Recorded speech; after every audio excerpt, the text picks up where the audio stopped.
শিক্ষার্থীরা, মাইক্রোপ্রসেসর এবং assembly language কোর্সে সবাইকে স্বাগতম জানাচ্ছি। আজকে আমাদের দ্বিতীয় লেকচার।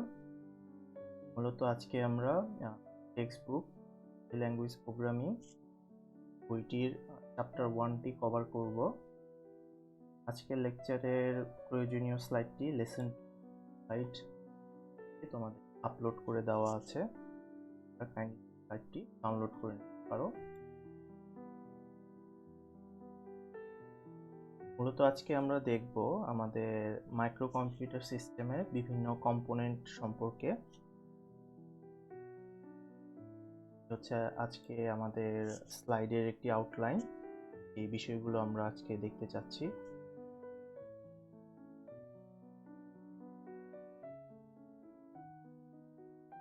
প্রথমেই আসি আমাদের কম্পিউটার সিস্টেমে কিছু এক্সাম্পলে। মূলত আমরা যে এটিএম মেশিন ইউজ করি বা আমাদের মোবাইল ফোন বা আমাদের যে কম্পিউটার রয়েছে, এই জিনিসগুলো হচ্ছে আমাদের কম্পিউটার সিস্টেমের উদাহরণ। কম্পিউটার সিস্টেম ডেভেলপ করার জন্য আমরা কিছু ইন্টিগ্রেটেড সার্কিট ব্যবহার করি। মূলত ইন্টিগ্রেটেড সার্কিট হচ্ছে ট্রানজিস্টর দিয়ে তৈরি করা হয়ে থাকে। 100 হতে পারে অথবা 1000 হতে পারে। আর এই আইসিকে আমরা ডিজিটাল সার্কিট নামে পরিচিত। এই আইসিকে ডিজিটাল সার্কিট বলার প্রধান কারণ হচ্ছে আমাদের আইসি হচ্ছে ডিসক্রিট ভোল্টেজ সিগন্যাল লেভেলে কাজ করে। আমরা এটাকে হাই ভোল্টেজ অথবা লো ভোল্টেজ বলে থাকি। এটিকে আমরা আমাদের বাইনারি সিস্টেমের 1 এবং 0-র সাথে কম্পেয়ার করতে পারি। তার মানে আমাদের ডিজিটাল সার্কিটের মূলত দুটি স্টেট থাকে। একটি হচ্ছে তার অন স্টেট, যেটাকে আমরা হাই ভোল্টেজ স্টেট বলছি এখানে, আর একটি হচ্ছে তার অফ স্টেট, যেটাকে আমরা লো ভোল্টেজ স্টেজ বলতেছি। এই ভোল্টেজ লেভেলগুলোকে আমরা বাইনারি ডিজিট বা বিট দিয়ে রিপ্রেজেন্ট করতে পারি।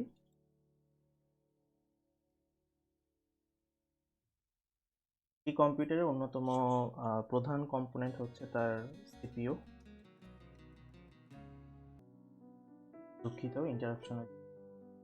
এই কম্পিউটারের প্রধান কম্পোনেন্ট হচ্ছে তার সিপিইউ, যে আমরা কম্পিউটারের ব্রেনও বলে থাকি অনেক।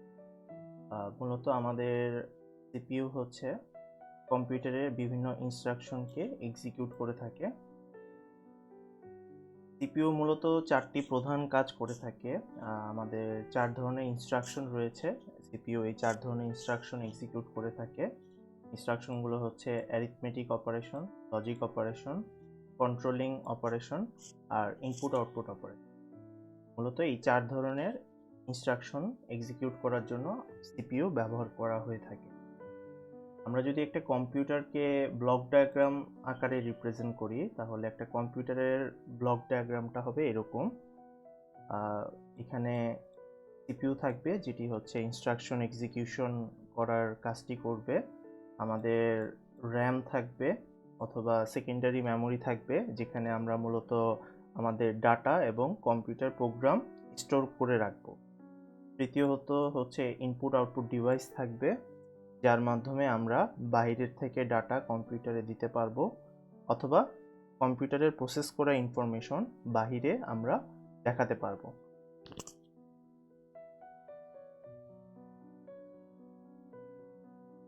পরবর্তী যে কম্পোনেন্টটি কম্পিউটারে রয়েছে, এটিকে সিস্টেম বোর্ড বলা হয়। তোমরা হয়তোবা অনেকে এটিকে মাদারবোর্ড নামে চিনো। মূলত এই বোর্ডের কাজ হচ্ছে কম্পিউটারের সবগুলো কম্পোনেন্টকে ধারণ করে রাখা, এবং এখানে কিছু অ্যাডিশনাল স্লট থাকে, যে স্লটের মাধ্যমে আমরা নতুন অ্যাডিন বোর্ডস অথবা অ্যাডিন কার্ডস এই বোর্ডের সাথে আমরা যুক্ত করতে পারি। এই অ্যাডিন বোর্ড বা অ্যাডিন কার্ডের এক্সাম্পল হচ্ছে আমাদের মডেম, আমাদের টিভি কার্ড, আমাদের সাউন্ড কিংবা গ্রাফিক্স কার্ড। এছাড়াও আমাদের ইনপুট আউটপুট সার্কিটও অ্যাডিন কার্ডের মাধ্যমে মাদারবোর্ডের সাথে যুক্ত থাকে।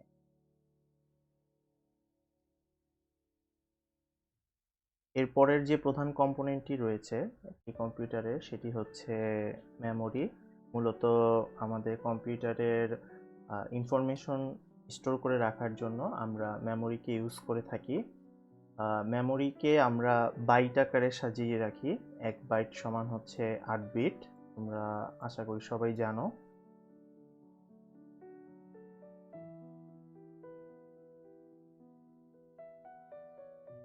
তার মানে মেমোরির একটি ব্লক, এটার পাশের লেন্থ হবে হচ্ছে আমাদের 8 বিট।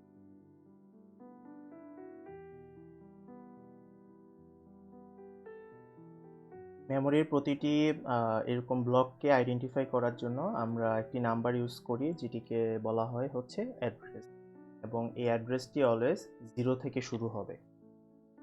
আমরা যদি একটু আমাদের ফিগারটার দিকে তাকাই তাহলে আমরা দেখব এটি হচ্ছে আমাদের মেমোরির একটি ব্লকের কন্টেন্ট, যেটাকে আমরা ভ্যালুও বলে থাকি, আর বাম পাশের অংশটিকে আমরা বলতে পারি সেই মেমোরির অ্যাড্রেস। এখানে একটা জিনিস একটু লক্ষণীয়, সেটি হচ্ছে এখানে এইচ দিয়ে বোঝানো হচ্ছে যে মেমোরির অ্যাড্রেসটিকে হেক্সাডেসিমাল ভ্যালুতে রিপ্রেজেন্ট করা হয়েছে।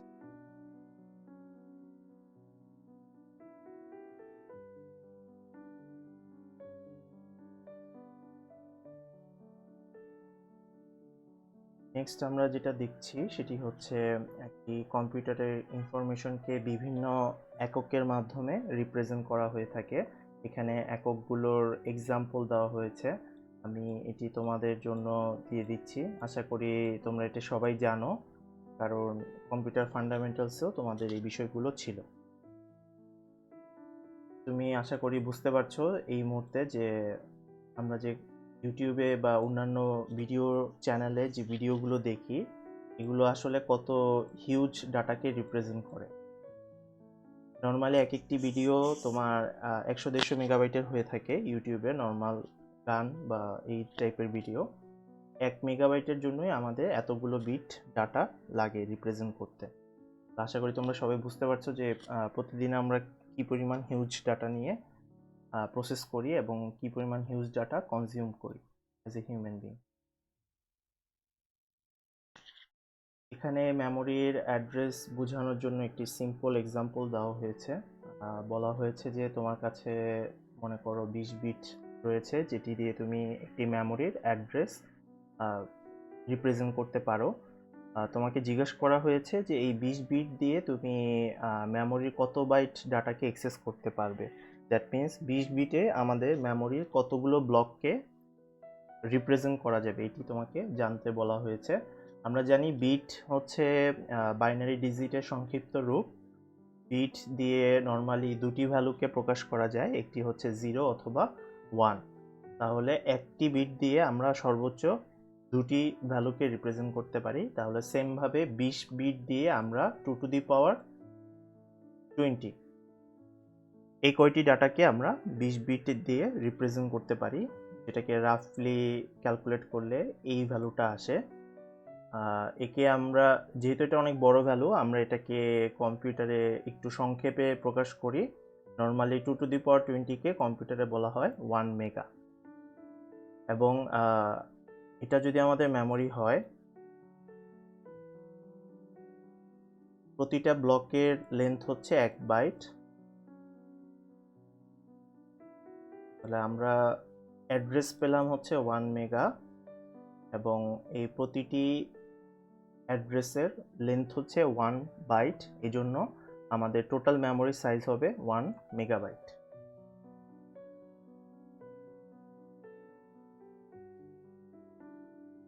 পরবর্তীতে যদি আমি আসি, এখানে তোমাদের দেখানো হয়েছে যে আমাদের কম্পিউটারের ডাটাগুলো কিভাবে সাজানো থাকে। নর্মালি আমাদের ডাটাগুলো সিরিয়ালি সাজানো থাকে, এবং আমাদের ডাটাগুলো ভ্যালুগুলো হচ্ছে সিগনিফিক্যান্ট বিট কনসেপ্টে চেঞ্জ হয়। দ্যাট মিন্স আগের ঘরের ডাটার সাথে পরের ঘরের ডাটার একটি মানের পার্থক্য থাকে। আমরা যদি কম্পিউটারের বিট পজিশনকে খেয়াল করি তাহলে সবচেয়ে বেশি ভ্যালুর যে ডাটাটি থাকে সেটিকে বলা হয় মোস্ট সিগনিফিক্যান্ট বিট, এবং সবচেয়ে কম ভ্যালুর যে ডাটাটি থাকে সেটিকে বলা হয় লিস্ট সিগনিফিক্যান্ট বিট। যদি এটি বাইনারি সিস্টেম থাকে তাহলে আমাদের প্রতিটি বিটের মধ্যে পাওয়ারের ডিফারেন্স থাকবে 2। দ্যাট মিনস প্রথম বিটের ভ্যালু থাকবে হচ্ছে 2⁻0 এবং সেকেন্ড বিটের ভ্যালু থাকবে 2⁻1। এভাবে আমাদের পাওয়ারের সংখ্যাটা আস্তে আস্তে বাড়তে থাকে। তাহলে আমাদের এই ক্ষেত্রে মোস্ট সিগনিফিক্যান্ট বিটের পাওয়ারের ভ্যালুটা থাকবে 2⁻7।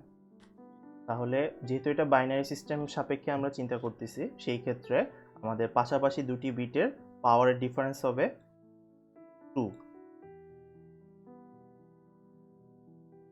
এছাড়া অনেক সময় আমাদের বাইটকে দুটি সেপারেট পোর্শনে ভাগ করা হয়ে থাকে। একটিকে বলা হয় লো বাইট, মূলত কম সিগনিফিক্যান্ট যে বাইটটি রয়েছে সেটিকে বলা হয় লো বাইট, আর যেটি হাই সিগনিফিক্যান্ট বাইট সেটাকে আমাদের বলা হয় হাই বাইট।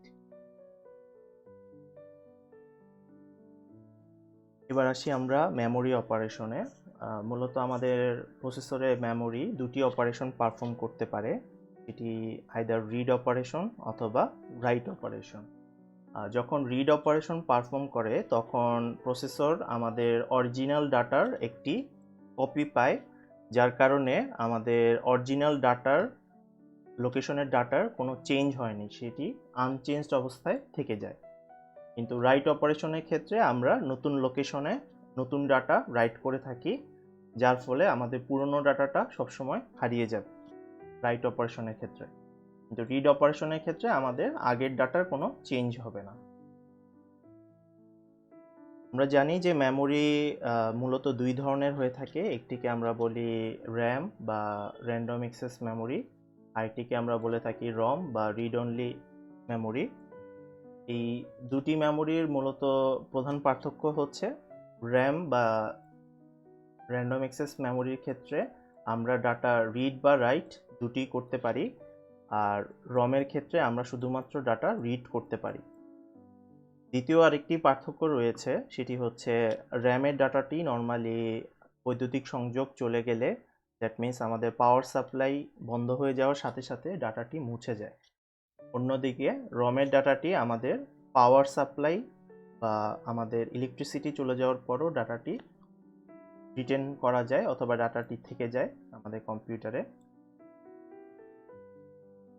নেক্সট যে কম্পোনেন্টটি আমরা দেখব সেটি হচ্ছে বাস। নর্মালি বাস বলতে বোঝানো হয় যে আমাদের কম্পিউটারের যে বিভিন্ন কম্পোনেন্ট রয়েছে, কম্পোনেন্টগুলোর নিজেদের মধ্যে কমিউনিকেট করার একটি ওয়ে। বাস নর্মালি হচ্ছে সিঙ্গেল একটি পাথ না বুঝিয়ে অনেকগুলো পাথকে একত্র করে কালেকশন অফ পাথ বোঝানো হয়। তোমাদের ডান পাশে যে ফিগারটি রয়েছে এখানে মূলত তোমাদের বাসের একটি এক্সাম্পল দেওয়া হয়েছে রিপ্রেজেন্টেশনের। তার আগে বলে নেওয়া ভালো, আমাদের কম্পিউটার মূলত 3 ধরনের সিগন্যাল নিয়ে কাজ করে। একটি হচ্ছে অ্যাড্রেস, ডাটা এবং কন্ট্রোল। এবং এই 3 ধরনের সিগন্যাল পাস করার জন্য বা এক কম্পোনেন্ট আরেক কম্পোনেন্টের সাথে এই সিগন্যালগুলো পাস করার জন্য 3 ধরনের বাস আমাদের কম্পিউটারে থাকে। একটি হচ্ছে অ্যাড্রেস বাস, আরেকটি হচ্ছে ডাটা বাস এবং কন্ট্রোল বাস। যখন আমাদের কম্পিউটারের কোনো কম্পোনেন্ট, যেমন আমি ধরে নিই এখানে সিপিইউ, মেমোরিকে কোনো অ্যাড্রেস পাঠাতে যাবে তখন তাকে এই অ্যাড্রেস বাসটি ইউজ করতে হবে। এখানে একটা ইম্পর্টেন্ট বিষয় হচ্ছে আমাদের এই বাসের সিস্টেমগুলোতে কিছু অ্যারো চিহ্ন দেওয়া আছে। আমি যদি হাইলাইট করি, এই অ্যারো চিহ্নগুলো মূলত ডাটার ডিরেকশনকে ইন্ডিকেট করতেছে যে কোন জায়গা থেকে কোন জায়গায় ডাটাগুলো পাস হচ্ছে।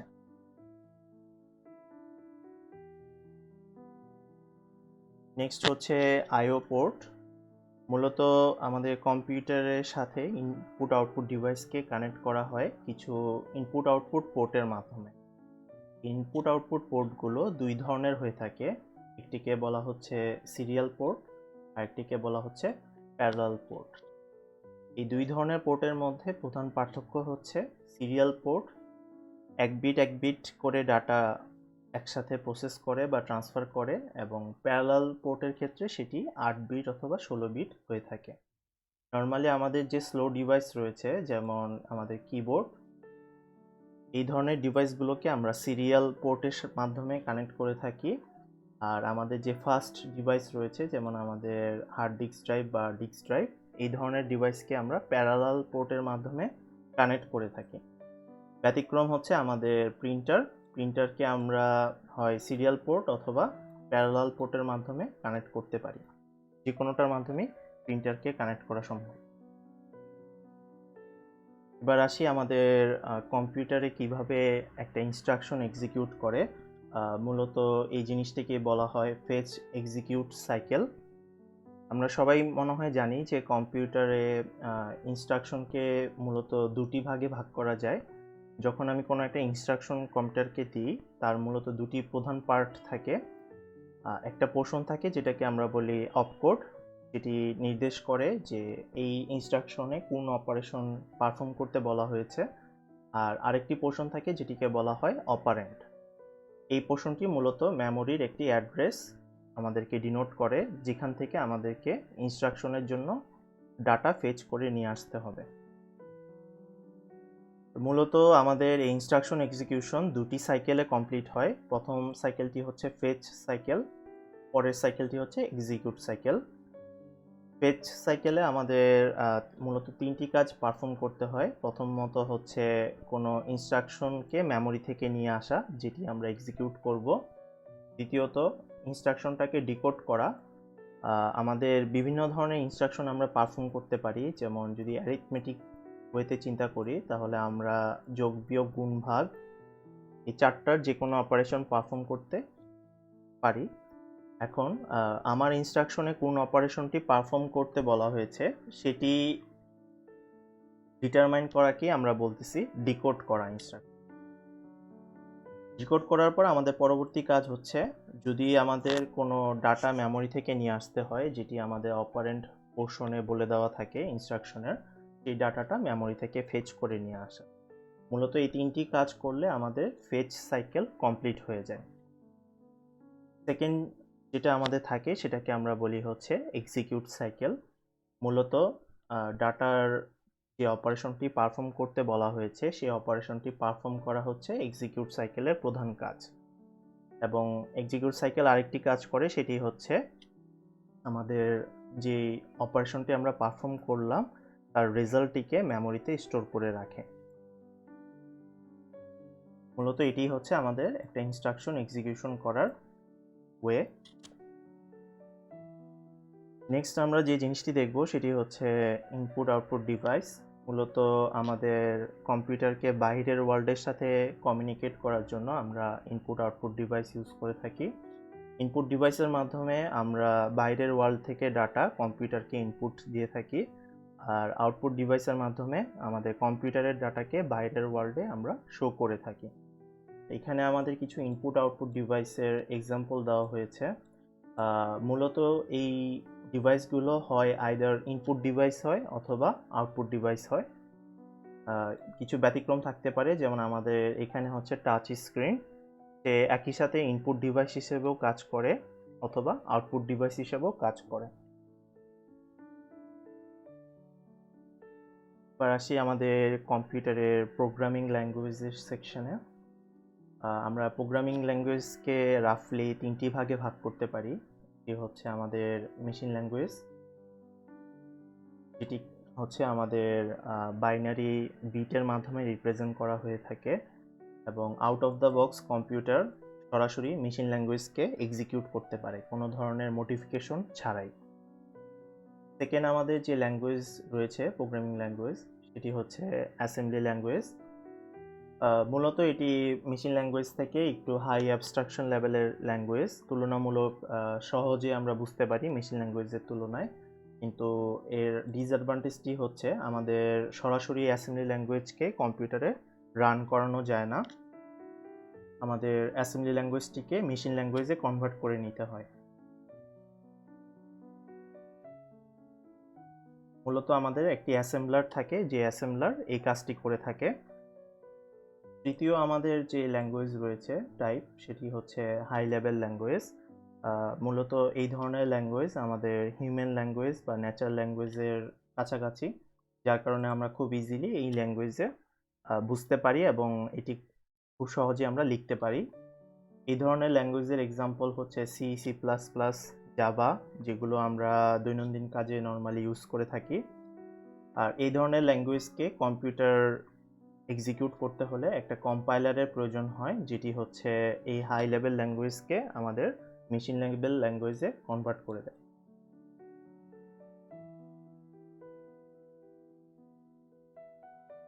এখানে আমাদের একটি এক্সাম্পল দেওয়া হয়েছে যে আমরা একটি প্রোগ্রাম করতে চাচ্ছি, যেটি হচ্ছে এ লোকেশনের একটি কন্টেন্ট নিয়ে আসবে এবং এই কন্টেন্টের সাথে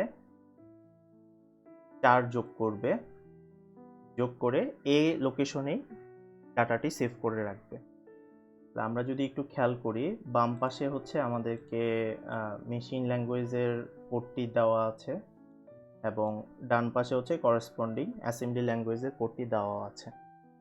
যদিও দুটি প্রোগ্রাম একই জিনিসকে ডিনোট করে, আমরা যদি একটু খেয়াল করি তাহলে বোঝা যাবে যে বাম পাশের কোডটি থেকে ডান পাশের কোডটি আমাদের হিউম্যানদের জন্য বোঝা অনেক বেশি সহজ, যার ফলে আমরা যখন কোড লিখব, ডান পাশের কোডটি লেখা আমাদের জন্য ইজি হবে। আবার পরবর্তীতে কোডে যদি কোনো ভুল থাকে সেটি সংশোধন করাও আমাদের জন্য সহজ হবে। মূলত ডান পাশের কোডটি হচ্ছে অ্যাসেম্বলি ল্যাঙ্গুয়েজ। আমরা এই কোর্সে মূলত অ্যাসেম্বলি ল্যাঙ্গুয়েজ কিভাবে কোড করতে হয় এই জিনিসটি বিস্তারিত আলোচনা করব পরবর্তীতে। প্রিয় শিক্ষার্থীরা, আজকে এতটুকুই। আশা করি আজকের ক্লাসটি তোমাদের সবার ভালো লেগেছে। ক্লাস সম্পর্কে তোমাদের যাবতীয় যত কোশ্চেন রয়েছে তোমরা আমাকে গুগল মিটে লাইভ ক্লাসে ইনশাল্লাহ কোশ্চেন করতে পারবে। আমি চেষ্টা করব তোমাদের সকলের কোশ্চেনগুলো সলভ করে দেওয়ার জন্য। ধন্যবাদ সবাইকে। আশা করি পরবর্তীতে তোমাদের সবার সাথে আবার দেখা হবে। আল্লাহ হাফেজ।